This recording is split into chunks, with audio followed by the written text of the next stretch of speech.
દાહોદમાં એનટીપીસી પ્લાન્ટમાં લાગેલી આગ ભારે જહેમત બાદ કાબૂમાં આવી। 12 કલાકની ભારે જહેમત બાદ આગ પર કાબૂ મેળવી લેવાયો। આગ ઓલવવા માટે પાણીના ટેન્કરના 35 ફેરા મરાયા। ભાતીવાડા વિસ્તારમાં એનટીપીસી કંપનીના સોલાર પ્લાન્ટમાં વિકરાળ આગ લાગી હતી। દાહોદ ફાયર વિભાગની 3 ગાડી, ઝાલોદની 1, ગોધરાની 1, છોટાઉદેપુર ફાયર વિભાગની 1 ગાડી દ્વારા આગ પર કાબૂ મેળવાયો। આગ લાગવાનું કારણ હજુ પણ અકબંધ છે। એસપી, મામલતદાર સહિતના અધિકારીઓએ ઘટના સ્થળે પહોંચીને સ્થિતિનો તાગ મેળવ્યો। સદનસીબે આ ઘટનામાં કોઈ જાનહાનિ થઈ નથી। આગમાં મોટું નુકસાન થયાનું અનુમાન છે। તો બે અલગ અલગ તસવીરો આપ જોઈ શકો છો। એનટીપીસીમાં જે આગ લાગી હતી તેમાં મોટા નુકસાનની આશંકા સેવાઈ રહી છે। અને હવે વાત સફળતાના મંત્રની।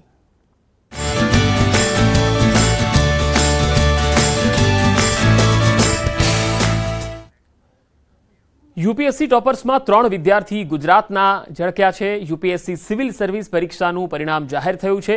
વર્ષ 2024માં લેવાયેલી પરીક્ષાનું ફાઇનલ પરિણામ જાહેર થયું। ટોપર્સમાં 3 ગુજરાતના વિદ્યાર્થીઓ છે। અમદાવાદના કોન્સ્ટેબલના પુત્રએ યુપીએસસી પાસ કરી છે। વધુ માહિતી મેળવીએ, સંવાદદાતા સંજય ટાંક મારી સાથે જોડાયા છે। સંજય, ગુજરાતના ઉમેદવારો જે છે એ યુપીએસસીમાં ઝળકી રહ્યા છે। આપ અત્યારે કયા વિસ્તારમાં છો અને ત્યાં કયા ઉમેદવાર છે જેમણે યુપીએસસી પાસ કરી હોય? पंकज, स्पीपाમાં हाल अमे उपस्थित छीए ने जे प्रकारे यूपीएससीનું परिणाम जे जाहिर થયું છે, ગુજરાતના જે છે તે 3 ઉમેદવારો જે છે કે તેઓ ટોપર્સમાં આવ્યા છે। હર્ષિતા જે છે તેઓ સાથે પણ આપણે વાત કરીશું, જે બીજા ક્રમે આવી છે। યુપીએસસીનું જે પરિણામ જે જાહેર થયું છે અને એ પરિણામને લઈને તેઓ શું માની રહ્યા છે તે પણ આપણે તેમની પાસેથી જાણીશું। હર્ષિતા આપણી સાથે છે। હર્ષિતા, जो रिजल्ट आया, first of all congratulation. Thank you sir. कैसा महसूस कर रहे हैं ये रिजल्ट और कैसी मेहनत रही है? सर बहुत ज़्यादा खुशी हो रही है मुझे। पहले तो ये बिलीव नहीं हो रहा है कि मैं ऑल इंडिया रैंक 2 मेरा आया है, और मेरे परिवार की खुशी देख के, मेरे पापा की खुशी देख के, मेरे भाई की खुशी देख के, मेरी मम्मा जो अभी आज मेरे साथ नहीं है उनकी खुशी देख के, वो ये सब देख के मुझे बहुत ज़्यादा खुशी मिल रही है। तो सबसे ज़्यादा मेरे परिवार का नाम रोशन हुआ, वो मेरे लिए सबसे ज़्यादा बड़ी बात है सर। कैसी तैयारी, कैसे आप टाइम मैनेजमेंट और कैसे पढ़ाई का मैनेजमेंट वो सब आप करते थे? सर मैं यहाँ पे स्पीपा में ही मैंने पढ़ाई की है। लाइब्रेरी में मैं आके पढ़ती थी, तो मेरा डेली रूटीन यही था कि सुबह आके यहाँ पे आके डेली पूरा दिन यहाँ पे पढ़ो।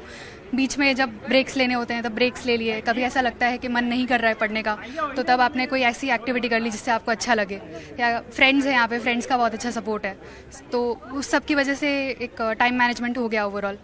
तो वैसे सर प्रिपरेशन हो गया। अच्छा, फैमिली बैकग्राउंड क्या है? फैमिली में से मैं कोई यूपीएससी पढ़ाई की है क्या? नहीं सर, मैं पहली हूँ जो सिविल सर्विसेज में आऊँगी। मेरे पापा सर्विस करते हैं एक प्राइवेट कंपनी में, और मेरा एजुकेशन बैकग्राउंड एक मैंने बीकॉम है, और साथ में मैं एक चार्टर्ड अकाउंटेंट भी हूँ बाय क्वालिफिकेशन। उसके बाद मेरे पापा के मोटिवेशन की वजह से मैं सिविल सर्विसेज में आई, और उनके सपोर्ट की वजह से और खुद की मेहनत और भगवान ओवरऑल उनकी कृपा की वजह से मैं आज क्रैक कर पाई हूँ सर। सेकंड रैंक आया है, क्या गोल है, आगे क्या करना है? सर आगे आईएएस बन के ये जो मुझे पावर, जो अथॉरिटी मिलेगी, उसको एक प्रोडक्टिव वे में यूटिलाइज़ करना है, जो लोगों के लिए मैं कुछ बेनिफिशियल कर पाऊँ। बिकॉज मुझे हमेशा से यही चीज़ ने मोटिवेट किया है, और वही चीज़ को मैं आगे कंटिन्यू करना चाहूँगी sir. Thank you Harshita. Pankaj, आ હતા હર્ષિતા અને આપણી સાથે બિરેન સર પણ છે। બ્રિજેશ સર, જે ઓવરઓલ સ્પીપાનું શું પરિણામ છે, શું આવ્યું છે, શું કહેશો? આ વખતનું આપણે પરિણામ કહીએ તો સ્પીપાના ઇતિહાસનું અત્યાર સુધીનું હાઈએસ્ટ રિઝલ્ટ કહી શકાય। ગયા વર્ષે 25 વિદ્યાર્થીઓ હતા અને જે ગુજરાતનું હાઈએસ્ટ રિઝલ્ટ હતું। આ વખતે સૌથી વધુ ગર્વની વાત એ છે કે બીજો રેન્ક, ચોથો રેન્ક અને 30મો રેન્ક જે છે એ પ્યોર આપણા ગુજરાતના છે। આવું કહીએ આપણે તો દસકા પછી ફરીથી રિપીટ થયું છે કે જે વખતે 4 ગુજરાત કેડર આઈએસ આપણને મળેલા, આ વખતે ગુજરાતનું હાઈએસ્ટ રિઝલ્ટ એટલે કહી શકાય કે જે ટોપ 100 છે એમાં તો 3 છે, પણ સાથે સાથે 26 વિદ્યાર્થીઓ જો પર્સનલી આપણે જે ઓળખીએ છીએ એ પ્રમાણે હજી રિઝલ્ટ બની રહ્યું છે, પણ અત્યાર સુધીનો આંકડો છે કે 26 વિદ્યાર્થીઓ પાસ થયા છે। અને આ રિઝલ્ટ એટલા માટે ખાસ મહત્વનું એટલા માટે કહેવાય કે આ જે વિદ્યાર્થીઓ છે બીજો રેન્ક, ચોથો રેન્ક, 30મો રેન્ક એવા બેકગ્રાઉન્ડમાંથી પણ આવે છે અને એમણે નિષ્ફળતાઓનો ધીરે ધીરે સામનો કર્યો છે. 3 પડાવની અંદર એમણે જોઈએ સેકન્ડ રેન્ક તો એમણે પ્રિલિમ નહોતી કરી, ધીરે ધીરે હિંમત ભેગી કરી. તો સ્પીપા જેવી સંસ્થાનો મહત્વનો ફાળો એટલા માટે વધી જતો હોય છે કે અહીંયા ડીજી સાહેબ છે, ડીવાયડીજી સાહેબ છે, ભૂતકાળમાં જે પીકે લહેરી સાહેબ છે અને બાકીના પણ જે રિટાયર્ડ આઈએએસ ઓફિસર હોય, વર્કિંગ આઈએએસ હોય, એ પણ એક લાગણીના સંબંધથી અહીંયા આવતા રહેતા હોય છે. તો દિલ્હીના મોડલથી આપણે આ ખાસ એટલા માટે અલગ કહી શકીએ કે અહીંયા મની ફેક્ટર કરતાં એક ઇમોશન ફેક્ટર ભળી જતું હોય છે, એક લાગણીનું ફેક્ટર કે વિદ્યાર્થીઓ પાસ થયા તો ત્યાં બેઠા બેઠા જે પણ આઈએએસ અહીંયા આવ્યા હશે, 25થી વધુ આઈએએસ છે કે જેમણે આ વખતે વ્યક્તિગત રીતે સેમિકન્ડક્ટર પોલિસી શું છે, ગુજરાત મોડેલ શું છે, વ્યક્તિગત રીતે આ બધા વિદ્યાર્થીઓને ગાઈડ કરેલા. તો આ મહત્વનું આ પરિણામ એટલા માટે કહી શકાય કે એવા ઓફિસર કે જેમને આ વિદ્યાર્થીઓ સાથે એવો સંબંધ નથી પણ એમની એક જ લાગણી છે કે આવા હંબલ વિદ્યાર્થીઓ એક સ્પીપાના પ્લેટફોર્મ નીચે તૈયારી કરતા હોય અને પાસ થાય. તો સ્પીપા માટે આ જે ગર્વની વાત એટલા માટે કહેવાય કે ગુજરાતનું અત્યાર સુધીનું આપણે કહી શકીએ કે હાઈએસ્ટ રિઝલ્ટ આ વર્ષે. ફરી જે ટોપર્સની જે આપણે વાત કરીએ, ટોપર્સ જે થયા છે તેઓના નામ ફરી તમે જણાવી દો કે જેમાં હર્ષિતા જે છે તેને બીજો રેન્ક, હર્ષિતા જે છે એ બીજો રેન્ક લાયા છે, માર્ગી શાહ છે એ 4th રેન્ક લાયા છે, સ્મિત પંચાલ જે છે 30th રેન્ક છે. અને આ બધું હું આ તમને એટલા માટે પણ કહીશ કે જે આ બીજો રેન્ક, ચોથો રેન્ક, 30th રેન્ક આ બધા આપણે સાથે ડેલી વાત કરીએ તો એમને પણ અનસર્ટેનિટી હોય કે ધીરે ધીરે રિઝલ્ટ શું આવશે. 30th રેન્ક તો મતલબ ત્યાં સુધી એનું હું તમને ખાસ લાગણીથી કહીશ કે તમે એની સ્ટોરી પણ કવર કરજો અને તમને ખબર પડે કેવા હમ્બલ બેકગ્રાઉન્ડમાંથી સંઘર્ષની વચ્ચે વિદ્યાર્થી આજે 30મા રેન્ક સુધી પહોંચ્યો છે. અને આપણને ખાસ રિઝલ્ટમાં લાગે કે ભગવાન કૃષ્ણનો કર્મયોગ ખરેખર અહીંયા સ્પીપાના તળે એક સાર્થક થયો છે. બિલકુલ. તો આ હતા બ્રિજેશ સર ને જે પ્રકારે સ્પીપા નો જે પરિણામ, જે યુપીએસસીનું જે પરિણામ જે જાહેર થયું છે અને તેમાં સ્પીપાના જે વિદ્યાર્થીઓ, ગુજરાતના ઉમેદવારો જે ઝળક્યા છે અને ગર્વ લેવા જેવી બાબત જે ગુજરાતના જે છે બીજા નંબરે હર્ષિતા શાહ અને માર્ગી શાહ જે ચોથા નંબરે જે છે તેઓ જે ઝળક્યા છે. જી પંકજ. જી સંજય, આભાર માહિતી આપવા માટે. રાજ્યના વધુ સમાચારો પર નજર કરીશું. હાલ રોકાઈશું એક વિરામ માટે.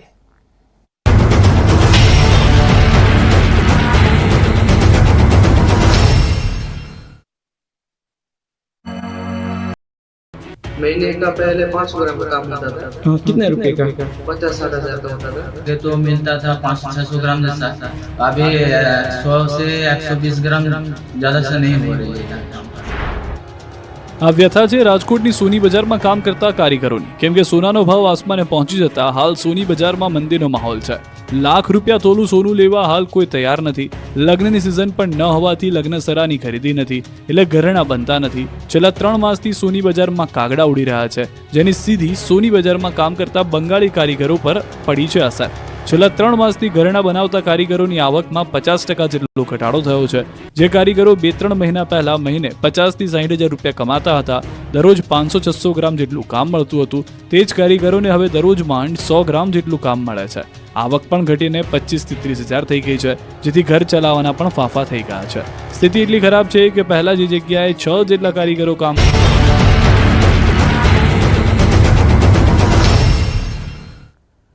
Welcome back. રાજ્ય સરકાર દ્વારા ગઠિત યુસીસી કમિટી અંગે મોટા સમાચાર આવી રહ્યા છે. કમિટીની રચનાને હાઈકોર્ટમાં પડકારવામાં આવી. સંબંધિત કમિટીમાં લઘુમતી સમાજના લોકોને રાખવામાં ન આવ્યા હોવાની અરજીમાં રજૂઆત છે. સરકારે બનાવેલી કમિટી સામાજિક ન્યાયના દૃષ્ટિકોણથી એકતરફી હોવાનો પણ અરજદારની રજૂઆત છે.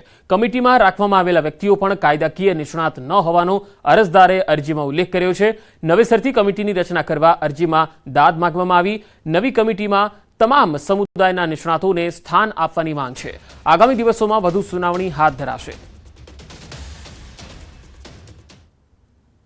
રાજ્યમાં આગની ઘટનાઓમાં દિવસને દિવસે વધારો થઈ રહ્યો છે, ત્યારે ફરીવાર રાજ્યભરમાંથી આગની ઘટના સામે આવી. સાબરકાંઠામાં પ્લાસ્ટિકની ફેક્ટરીમાં આગ લાગી. મોડી રાત્રે આગ લાગતા અફરાતફરી મચી. કમ્પાઉન્ડમાં રાખેલા તૈયાર સામાનમાં આગ લાગતા ભારે નુકસાન થયું. બીજી તરફ દાહોદમાં ભાટીવાડામાં એનટીપીસીના નિર્માણાધીન સોલાર પ્લાન્ટમાં આગ લાગી હતી. આગ એટલી વિકરાળ હતી કે 8 કલાક બાદ આગ પર કાબુ મેળવી શકાયો. સદનસીબે ઘટનામાં કોઈ જાનહાનિ નહીં. તો મહેસાણાની કડીમાં ગેસ લાઇન લીકેજ થઈ અને આગ ભભૂકી. કડીના છત્રાલા હાઈવે પર પાંજરાપોળ નજીક સાબરમતી ગેસ લાઇનમાં આગ લાગતા મોડી રાત્રે આગ પર કાબુ મેળવાયો. જ્યારે ચોથી ઘટના વડોદરામાં બની, જ્યાં સન ફાર્મા રોડ પર આવેલ લાકડાના ગોડાઉનમાં રાત્રે આગ લાગતા અફરાતફરી મચી. ભારે જહેમત બાદ આગ પર કાબુ મેળવાયો હતો. અમદાવાદના બોપલ ગુમા રોડ પર અકસ્માત થયો. ડમ્પર ચાલકે ટક્કર મારતા મહિલાનું મૃત્યુ થયું. મહિલાનું સ્થળ પર જ મૃત્યુ થયું. પોલીસે ફરિયાદ લઈને આગળની કાર્યવાહી હાથ ધરી છે. બોપલ ગુમા રોડ પર અકસ્માતનો આ બનાવ બન્યો અને ડમ્પરની અડફેટે આવી જતા મહિલાનું મૃત્યુ થયું.